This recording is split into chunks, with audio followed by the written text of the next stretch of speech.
tens of billions of planets out there are like Earth, study finds. Ever had one of those days where you just wanna be alone? Maybe have the planet to yourself. Well, based on sheer numbers, there may be a planet just for you. Astronomers at the University of California, Berkeley and the University of Hawaii, using data from NASA's Kepler Space Telescope, estimate there are tens of billions of Earth-sized, possibly habitable planets in our Milky Way galaxy. Given that there are just more than 7 billion of us on this planet, that means a planet for each of us with some spares for your picky neighbors, or a vacation planet for two for you, maybe. And the closest may be circling a star you can see if you look up into the heavens tonight. When you look up at the thousands of stars in the night sky, the nearest sun-like star with an Earth-sized planet in its habitable zone is probably only 12 light years away and can be seen with the naked eye. That's amazing. UC Berkeley graduate student Eric Petagura, the leader of the team that analyzed data from the Kepler, said in a press release. To be sure, the astronomers haven't seen any of the planets themselves.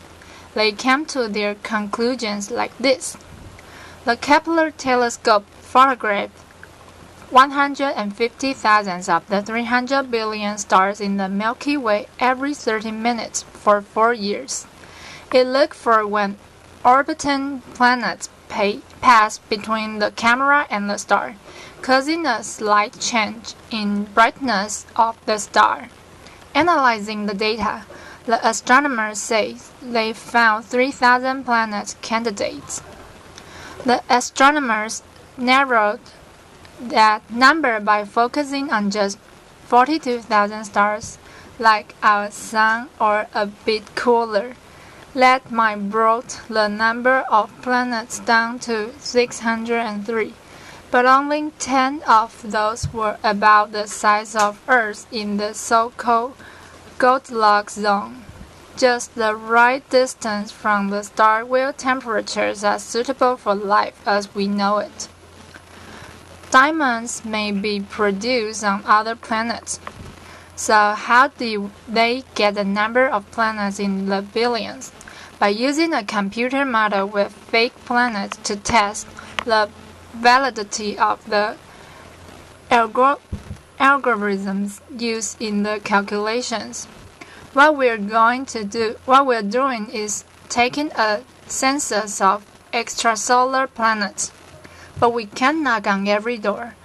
Only after injecting these fake planets and measuring how many we actually found could we really pin down the number of real planets that we missed. Petagura said in the press release. Using the data, the astronomers calculated that 22% of stars in the Milky Way similar to our Sun have planets like Earth in their Goldilocks zone, as there are about 20 billion stars similar to the Sun in the galaxy. The possibilities add up quickly, more than one for each of us Earthlings. Stargazing in the desert. The magic of Namibia's night skies. The researchers do caution, though, that despite being in the habitable zone, a planet could still not be right to host life. Some may have thick atmospheres, making it so hot at the surface that DNA-like molecules would not survive. Others may have rocky surface that could harbor liquid water suitable for living organisms. We don't know what range of planet types and their environments are suitable for life. Geoffrey Marcy, UC Berkeley professor of astronomy, said in a press release. But the study gives researchers a number to work with. The primary goal of the Kepler mission was to answer the question, When you look up in the night sky, what fraction of the stars that you see have Earth-sized planets at lukewarm temperatures so that water would not be frozen into ice or vaporized into steam, but remain a liquid? Because liquid water is now understood to be the prerequisite for life. Marcy said. Until now, no one knew exactly how common potentially habitable planets were around sun-like stars in the galaxy.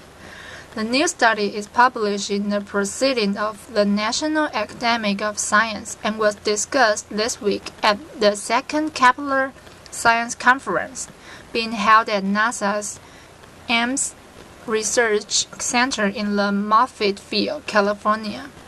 Also at the gathering, scientists announced the Kepler telescope has found 833 new candidate planets, including 10 that are of the right size and right distance from their stars to host life, adding to ones previously confirmed. That brings the official list to 3,538 planet candidates found using Kepler, according to the NASA press release. Of those, smaller Earth-sized planets are most common, NASA said. And next is about nothing to smile about. Asia's deadly addiction to betel quid. Yangon, Myanmar. Heavy users of betel quid reveal their addiction when they smile. Their teeth are stained at reddish black, dyed from years of chewing potent parcels of areca nuts and tobacco, wrapped in a lime-coated betel leaf. Some people, after they eat, they're drinking coffee or tea. Always after eating, I'm chewing the betel nut. I like it, says Mo Min San, a 28-year-old noodle seller at a market in Myanmar's largest city, Yangon. Like tea or coffee, betel quid or nuts, as they're often referred to, give users a lift. But unlike tea or coffee, they also give them oral cancer. Having one is okay, but the danger increases when you start having the second one.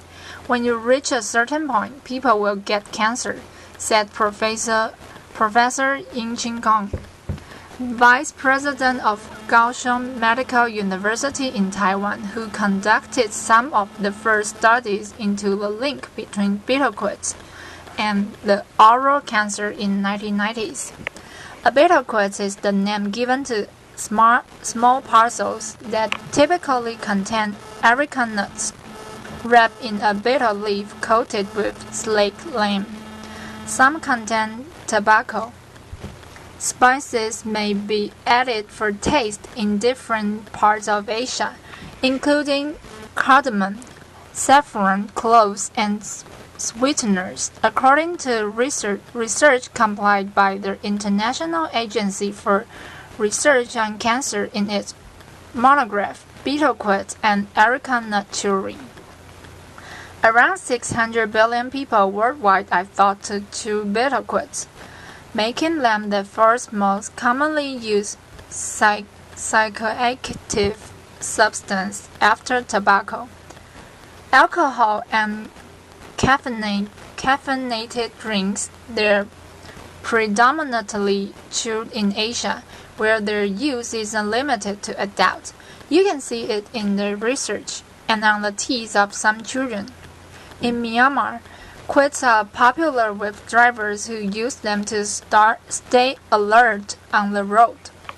Yusen, 37, chews around 10 quids a day. He is a taxi driver and he is stocking up at one of the many roadside stands in central Yangon. The tobacco is just like a drug, he said, so when I'm chewing a betel nut, I get a bit dizzy. He says he doesn't smoke cigarettes. Quids, he says, are better for me, though it's unclear whether he's referring to his health or the cheap cost of the addictive little parcels. A pack of 3 cost 1,000 Burmese yacht, around 10 US cents.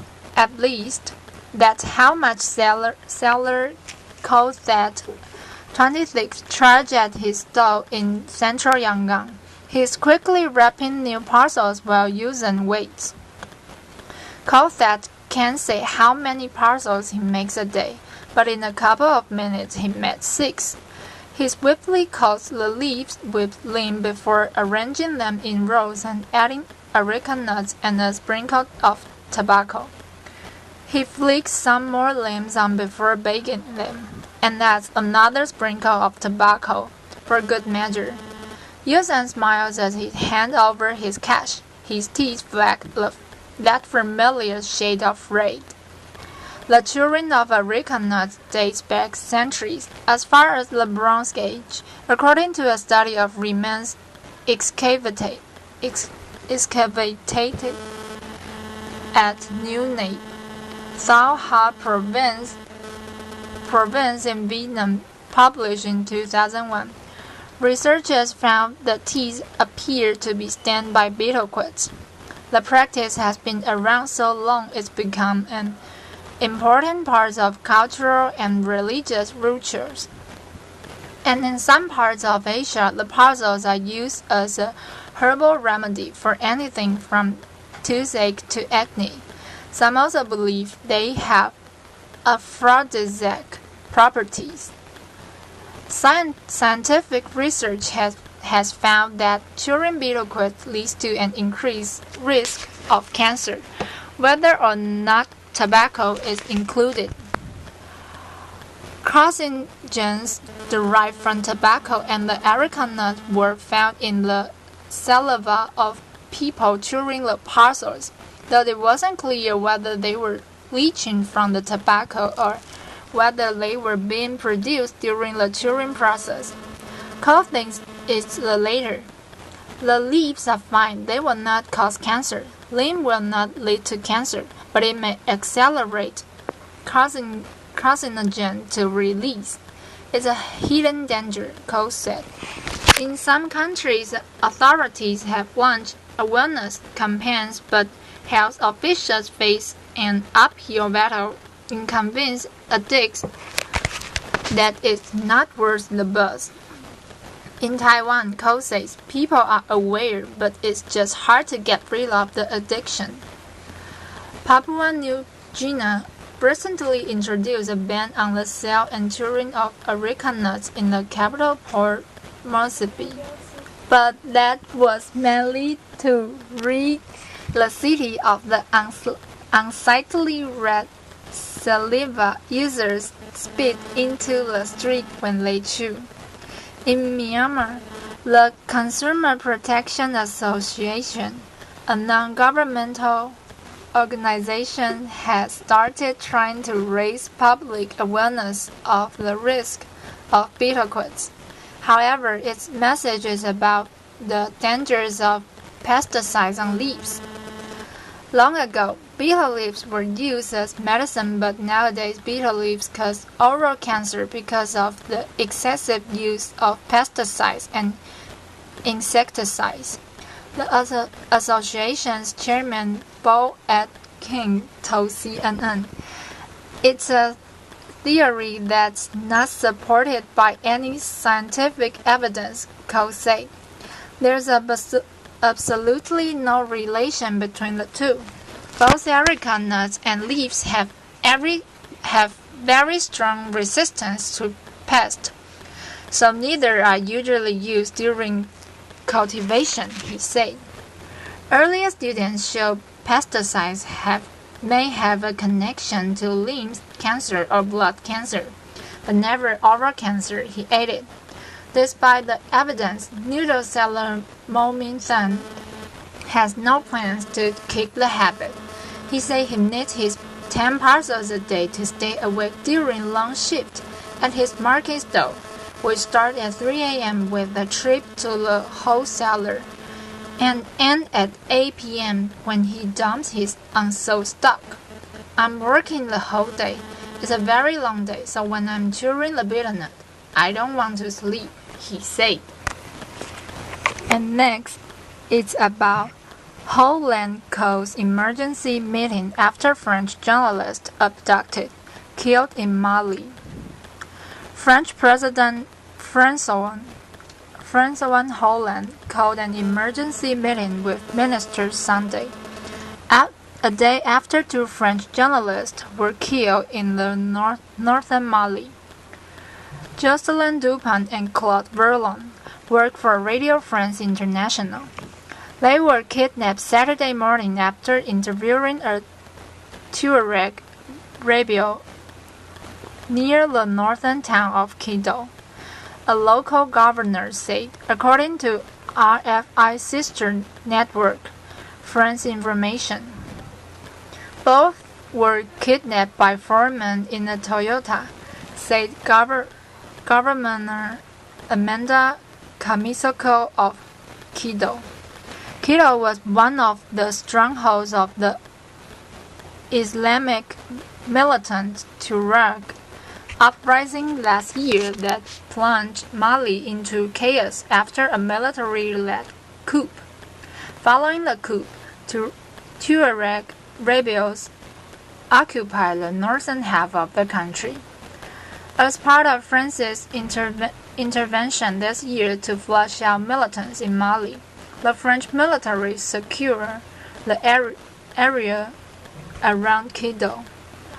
The two reporters were abducted in front of the home of a member of the Tuareg rebels' National Movement of Liberation of Azawad, RFI reported.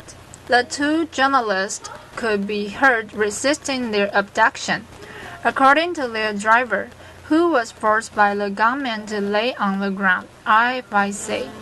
Holland condemned the killings, calling them despicable. The kidnappings and deaths came the same week four French hostages were released. They were abducted in 2010 by Al-Qaeda in the Islamic Maghreb in neighboring Niger. And next is about hundreds of teachers accused of dancing with strippers at school retreat in Paraguay. A scandal erupted in Paraguay after hundreds of teachers were accused of dancing with strippers during an official retreat. The country's top education official has said she's investigating after a cell phone video showing teachers dancing with strippers was leaked to Paraguayan media, where headlines have described the event as an eructed party.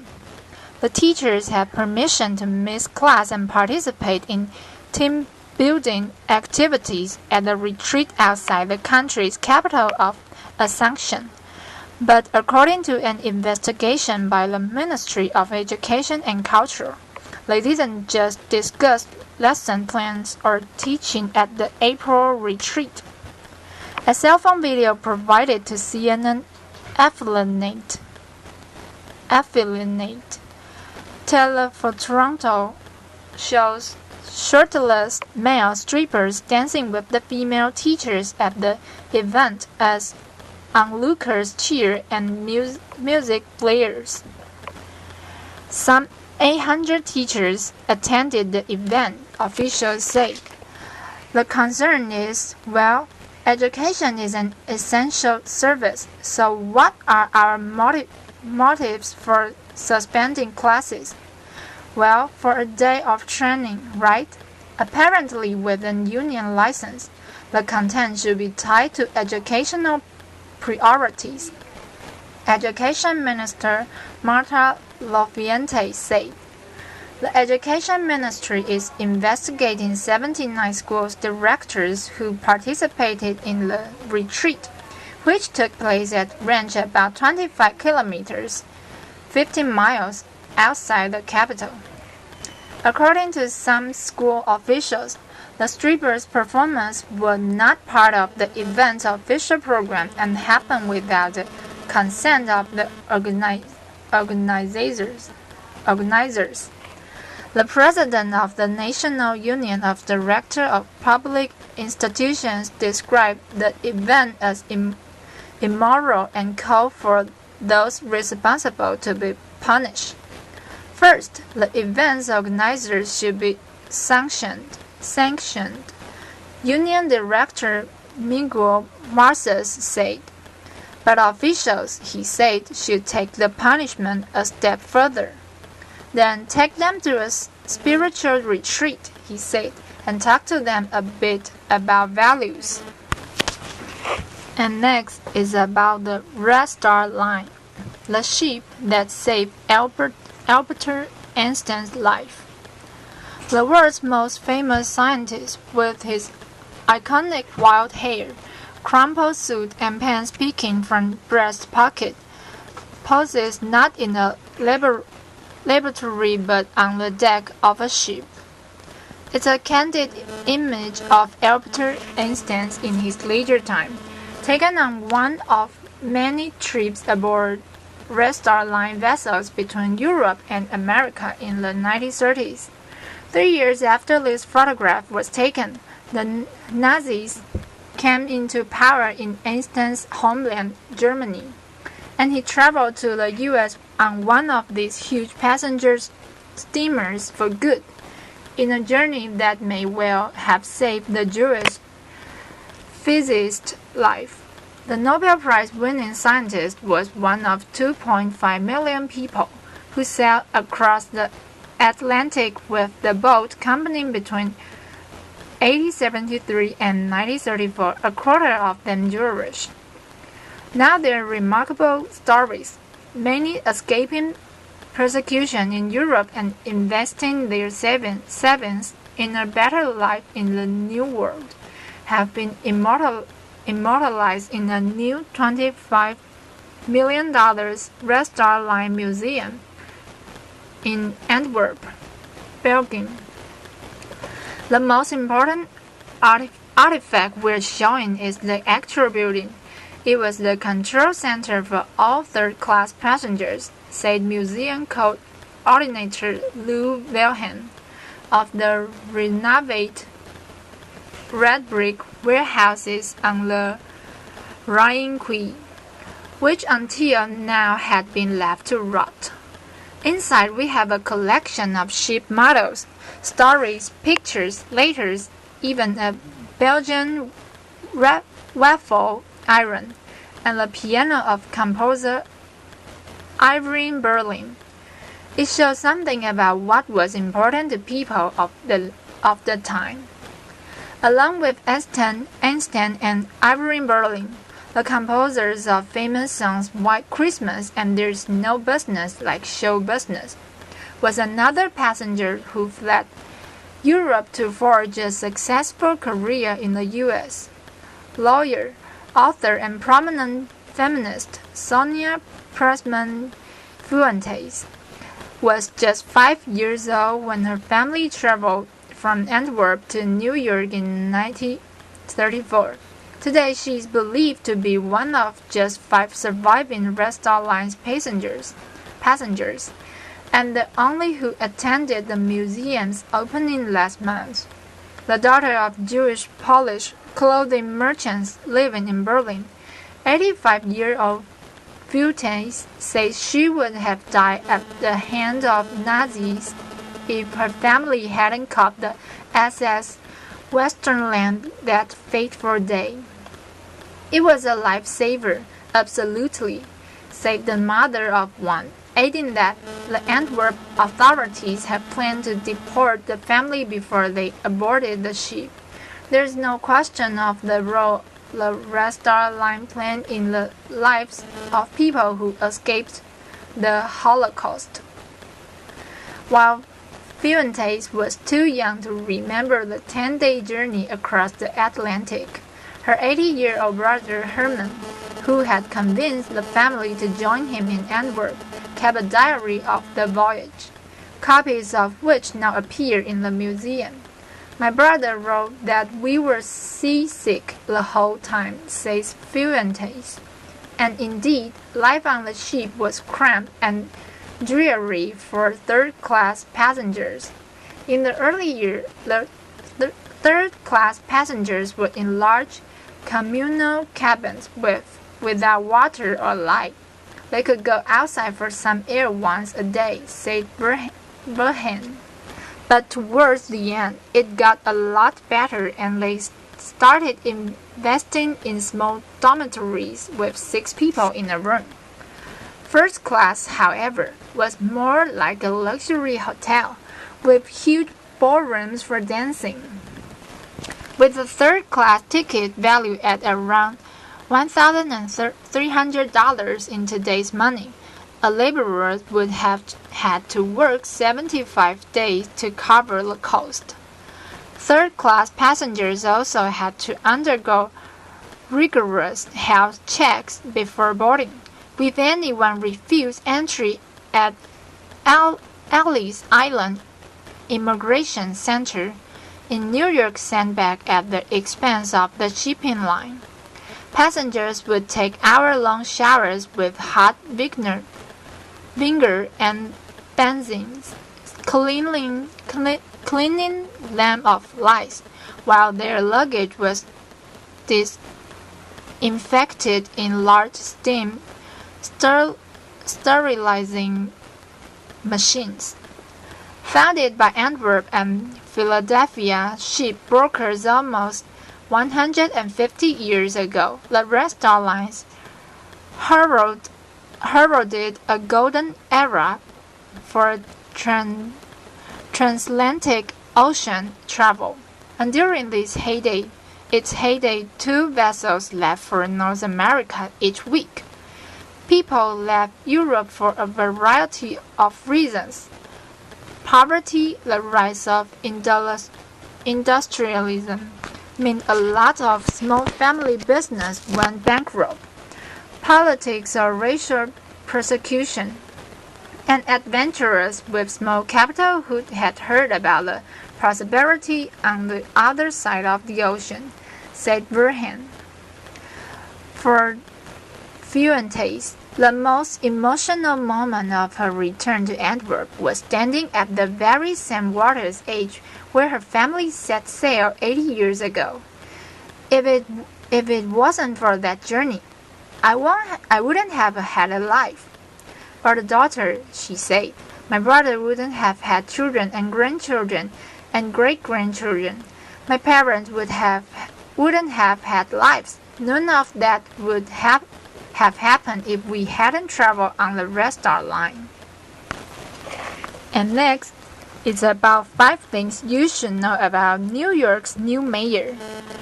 Bill de Blasio will be the first Democratic mayor in New York City in 2 decades, easily defeating Republican Joe Lota by running a campaign that rejected the politics of his predecessor, Michael Bloomberg.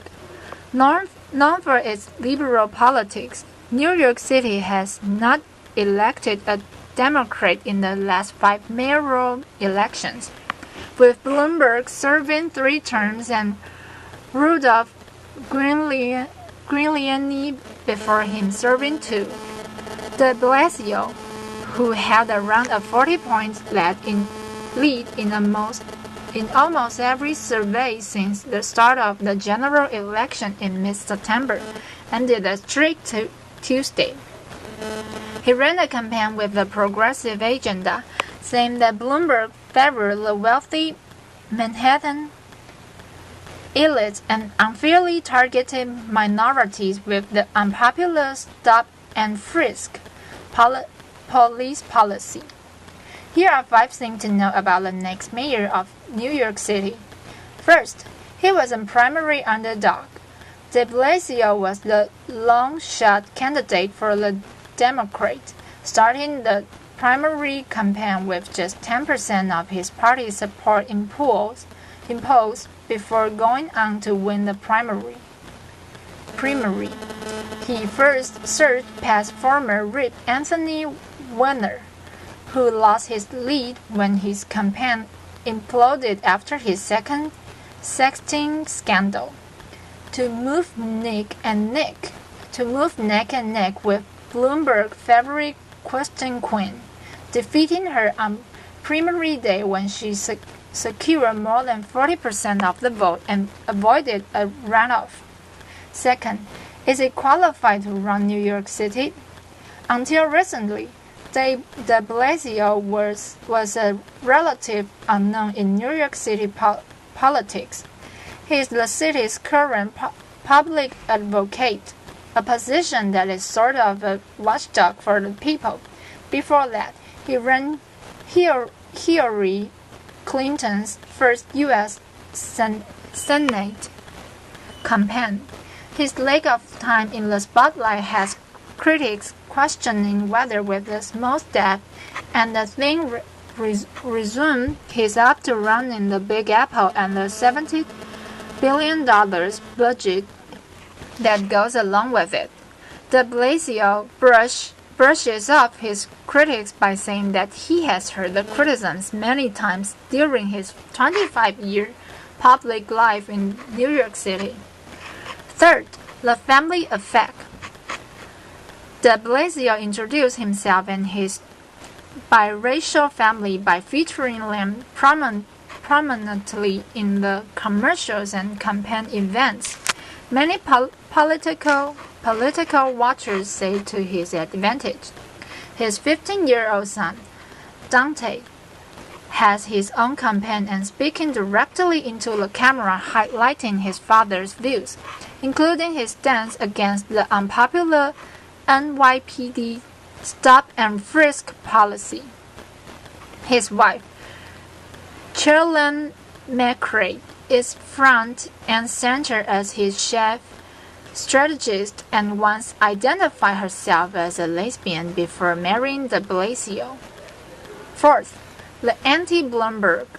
De Blasio calls himself the unapologetically progressive alternative to the Bloomberg era, saying that the current mayor's policy favors the rich. He has repeatedly used phrases such as income inequality and a tale of two cities to describe New York City under Bloomberg. De Blasio cites the city's 21% poverty rate as proof of this, and he campaigned on closing the gap by pushing real estate developers to build or preserve 200,000 affordable homes and creating an universal pre-K program for the poor, funded by raising taxes on those who make $500,000 or more. The anti-Bloomberg wealth inequality message resonated particularly with minority and lower-income voters. De Blasio had a much larger advantage over Lota among Black and Latino voters compared to white voters. Fifth, stop and frisk. One of the most controversial issues in the race was the stop and frisk policy that allows New York police to search people in high crime areas. De Blasio says that this policy unfairly targets poor and minority neighborhoods and has vowed to end the policy, calling it racist. With felony crimes down 75% under the Giuliani and Bloomberg administrations, Lota called de Blasio's view on public safety reckless and vowed to keep the law in effect if he was elected. De Blasio responded by saying that the city can be safer if it takes the core of what has been built and creates a better relationship between police and communities.